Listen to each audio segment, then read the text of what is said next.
Previous section we talked about already proven trigonometric identities, the basic trigonometric identities. We can also do more complicated ones by using those already proven trigonometric identities.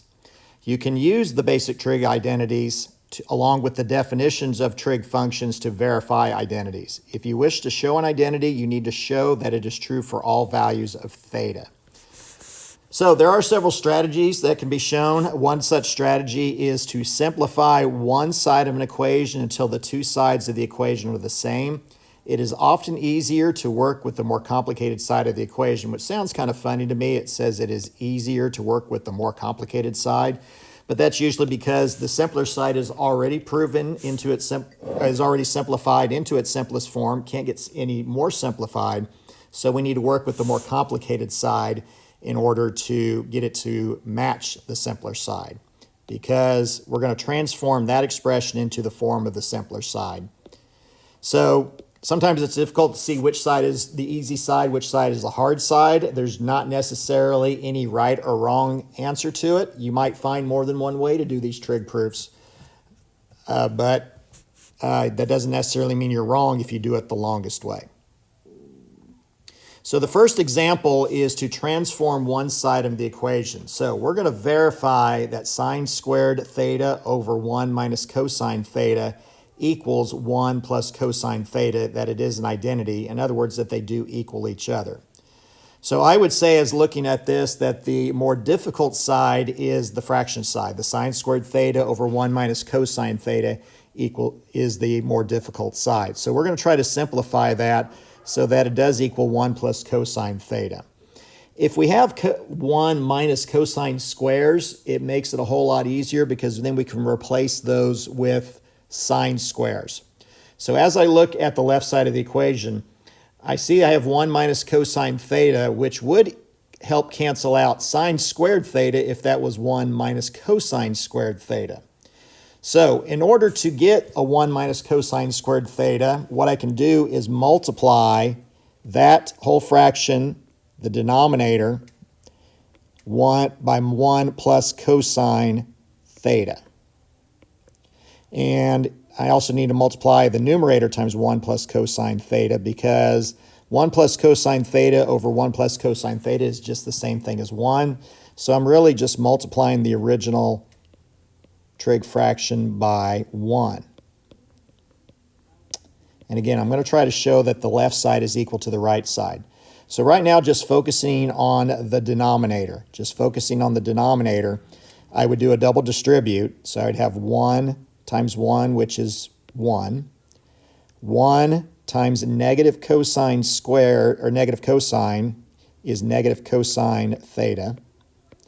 And then I would take cosine theta times 1, which is positive cosine theta.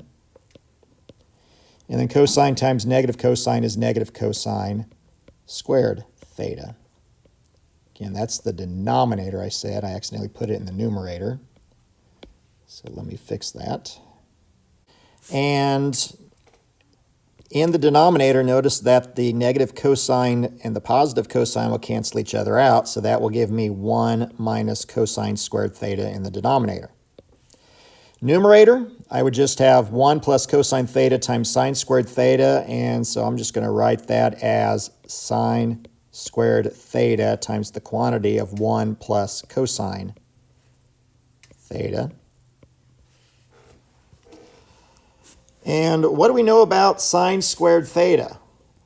Well, sine squared theta equals 1 minus cosine squared theta. So what I'm going to do on the next step is I'm going to replace the denominator, the 1 minus cosine squared theta, with sine squared theta.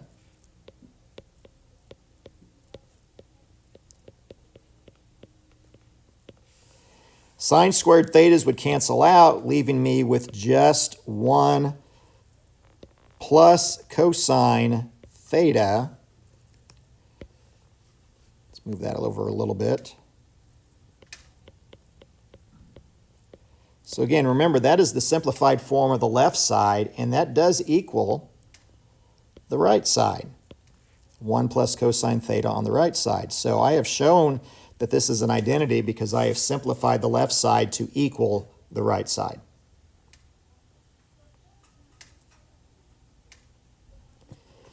Verify that cotangent squared theta minus cosine squared theta equals cotangent squared theta times cosine squared theta. Verify that that is an identity. So they both have cosines and cotangents, and they're both squared, so sometimes it's difficult to see which side is the more difficult side, which side is the easy side. What I see on this one is a way to do some canceling out on the right side, because cotangent squared theta is the same thing as saying cosine over sine. So that would be cosine squared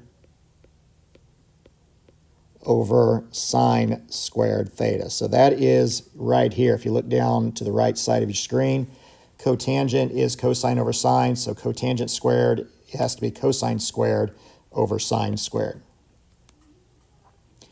And cosine squared theta, of course, we know cosine squared theta equals 1 minus sine squared theta.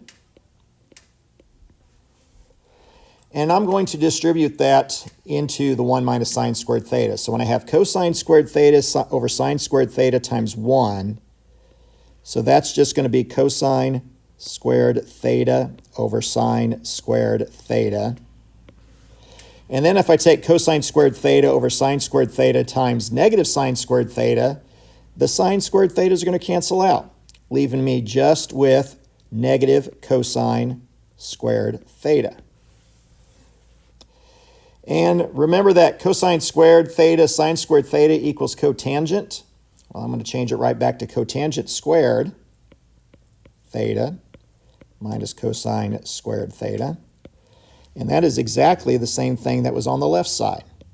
So I have now proven that identity.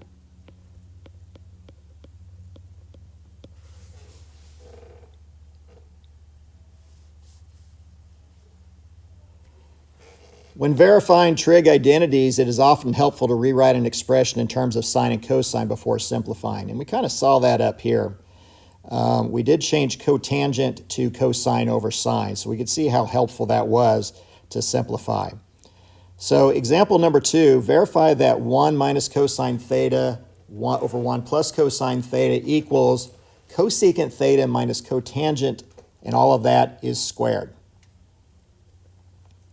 So which side appears to be the more difficult side?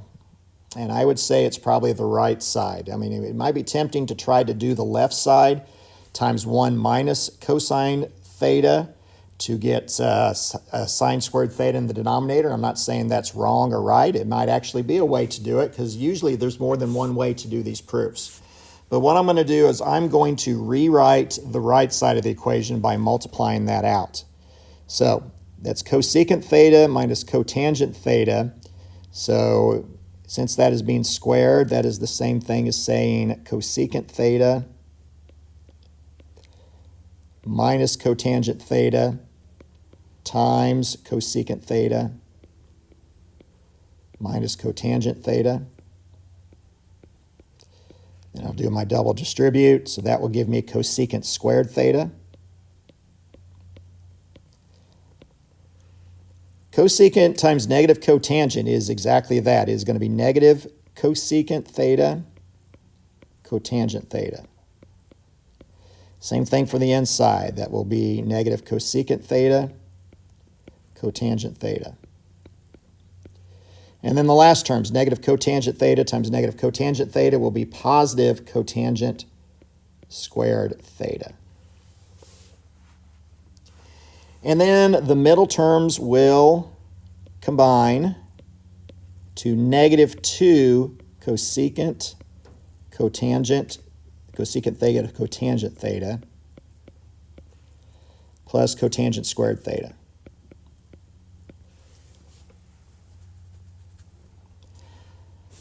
Remember, this section said it is helpful to rewrite an expression in terms of sine and cosine. So that's what I'm going to do on this. I'm going to rewrite cosecant squared theta as its reciprocal function, which is right here. Cosecant theta is 1 over sine theta.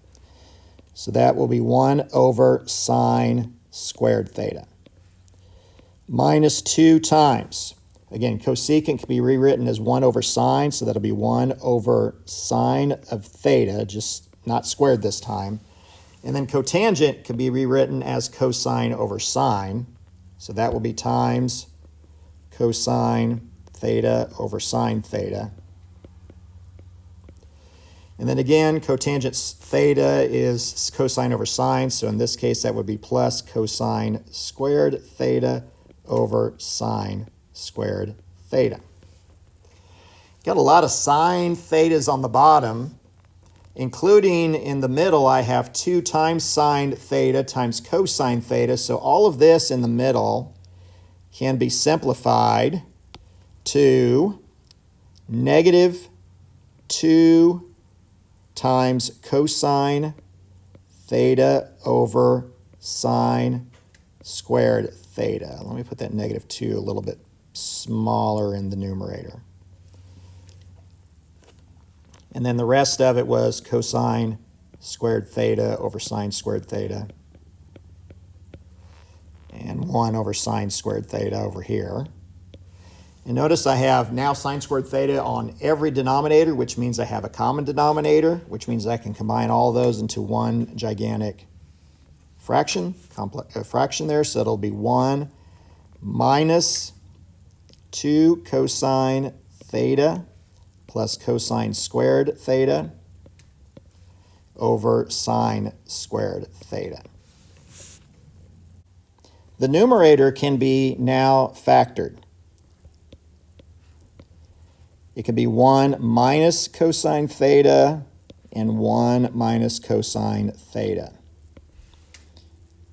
The denominator, since it's sine squared theta, can be rewritten as 1 minus cosine squared theta. And now I can factor the denominators. Let me rewrite the numerator.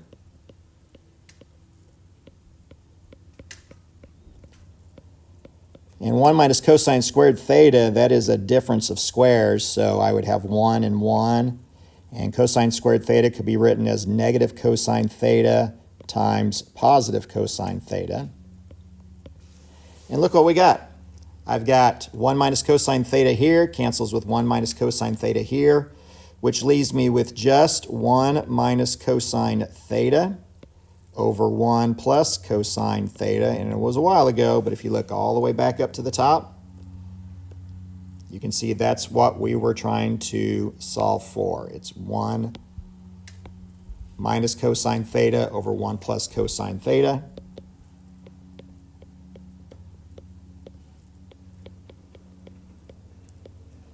And we have proven that identity.